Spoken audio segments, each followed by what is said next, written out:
Guys here, and welcome to a new thing that I'm going to be doing on my channel called the reviews. Yeah. So today we are going to be reviewing the Indoraptor figure by Mattel from the movie Jurassic World: Fallen Kingdom. Now, from a standpoint, this figure is actually really good, and I like it. So, without further ado, let's move into the review.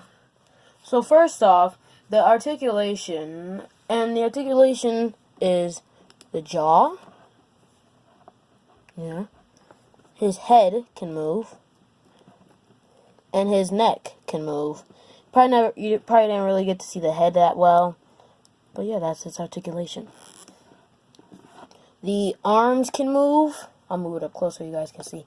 The arms can move. The elbow joints can move. And then the wrists can move as well. For the legs, now I'm going to be switching. Oh crap!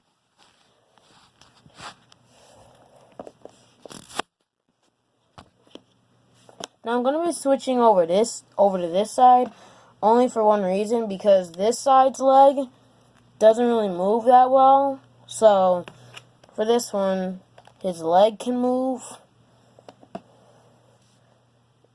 His knee joints can move. And then his ankles can move, or feet. And then his tail is actually a separate piece. Like this part right here that I'm moving, that's also articulated, is a separate piece because of how big the figure is. And then he also has like the base of his tail. And then he also has the base of his tail. And yeah. So that is the Indoraptor figure. For articulation, the review is not done yet. We're just gonna set him up like that.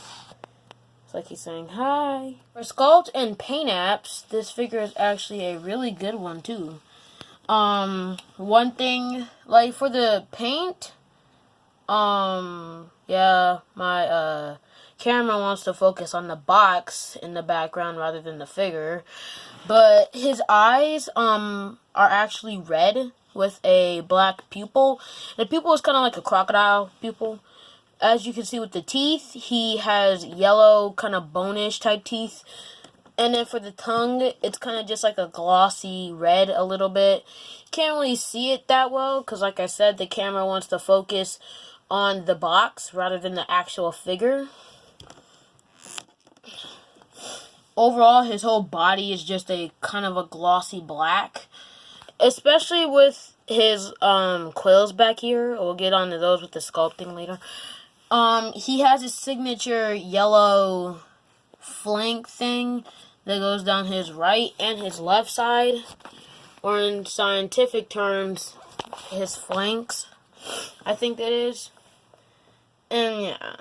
So for sculpt, what we're going to be talking about is, he has a lot of scales covering him, and as you can see, now the camera wants to focus on him, now that I'm actually putting some movement. But there are scales on him that are nicely detailed. The tongue is detailed a little bit. Oh crap, you can't see. The tongue is detailed a little bit, and there are some grooves in the mouth, which I particularly like. And my camera is blinking for some reason. His quills don't really have any detail to them, really. Hold on. But yeah, his quills don't really have that much detail to them. But that's okay, because they don't really have that much detail added to them in the movies. The thing with his... Oh, crap, he's almost falling. The thing with his hands is the fact how... Okay, it's not focusing. And he keeps trying to fall. Stop falling, Indoraptor, please. The thing with his hands is how they kind of have, like, a crocodile type thing to them. And that's the same with his feet. And the claws and the toe claws are just black. His back actually has kind of some ridges. And it's kind of like giant scales that are similar to the Indominus, I guess. And then we have more quills that go down to his waistline. His tail, it's just similar to the rest of his body, painted with that yellow stripe or streak thing, and then just black scales. And that's kind of about it with the sculpt. So for the Indoraptor, I have to say that Mattel did a really good job, and as you can see, the articulation is especially good to the point where you can put him in many poses. Now, if you guys liked the video and you want more, you all know what to do. Like, comment, and subscribe, and turn on the notification bell. And I'll see you guys in the next video. Bye-bye.